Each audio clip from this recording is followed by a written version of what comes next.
K Govindan കണ്ണൂരിൽ P K ശ്യാമളയ്ക്കെതിരെ മത്സരിച്ചേക്കും. Taliparamba മണ്ഡലത്തിൽ P K ശ്യാമളയെ സ്ഥാനാർത്ഥിയാക്കിയ തീരുമാനം കണ്ണൂർ CPM-ൽ വൻ പൊട്ടിത്തെറിയിലേക്ക് നയിക്കുന്നു. മുതിർന്ന നേതാവും ജില്ലാ സെക്രട്ടേറിയറ്റ് അംഗവുമായ ടി കെ ഗോവിന്ദൻ പാർട്ടി വിട്ട് വിമതനായി മത്സരിച്ചേക്കുമെന്നാണ് സൂചനകൾ. നിലവിൽ ഹാൻഡ്വീവ് ചെയർമാനാണ് ഗോവിന്ദൻ. നേരത്തെ ശ്യാമളയുടെ സ്ഥാനാർത്ഥിത്വത്തിനെതിരെ കമ്മിറ്റിയിൽ എതിർപ്പറിയിച്ച ഗോവിന്ദൻ ഇക്കഴിഞ്ഞ ദിവസങ്ങളിലെ യോഗങ്ങളിൽ പങ്കെടുത്തിരുന്നില്ലെന്നാണ് വിവരം.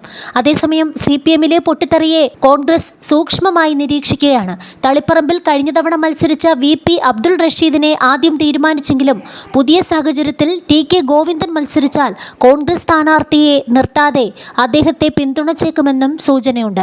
അതേസമയം ഞായറാഴ്ച ഔദ്യോഗിക സ്ഥാനാർത്ഥി പ്രഖ്യാപനത്തിന് പിന്നാലെ ശ്യാമള പ്രചാരണം ആരംഭിച്ചു കഴിഞ്ഞു.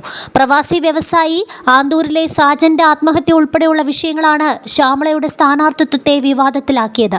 പാർട്ടി സെക്രട്ടറി ആയതിനാൽ MV ഗോവിന്ദൻ മത്സരിക്കാത്ത സാഹചര്യത്തിൽ ഭാര്യയെ പകരം സ്ഥാനാർത്ഥിയാക്കി എന്ന ആക്ഷേപമാണ് പാർട്ടി അണികളിൽ നിന്ന് ഉയരുന്നത്.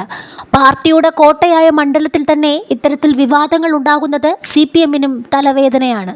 ശ്യാമളയ്ക്ക് കമ്മ്യൂണിസ്റ്റ് ശൈലിയില്ലെന്നാണ് CPM തളിപ്പറമ്പ് മണ്ഡലം കമ്മിറ്റിയിൽ അംഗങ്ങൾ പറഞ്ഞത്. അനുഭാവികളുടെയും അണികളുടെയും പിന്തുണ ശ്യാമളയ്ക്കില്ലെന്നും മയ്യിൽ മേഖലയിൽ നിന്നുള്ള അംഗങ്ങൾ വിമർശിച്ചു.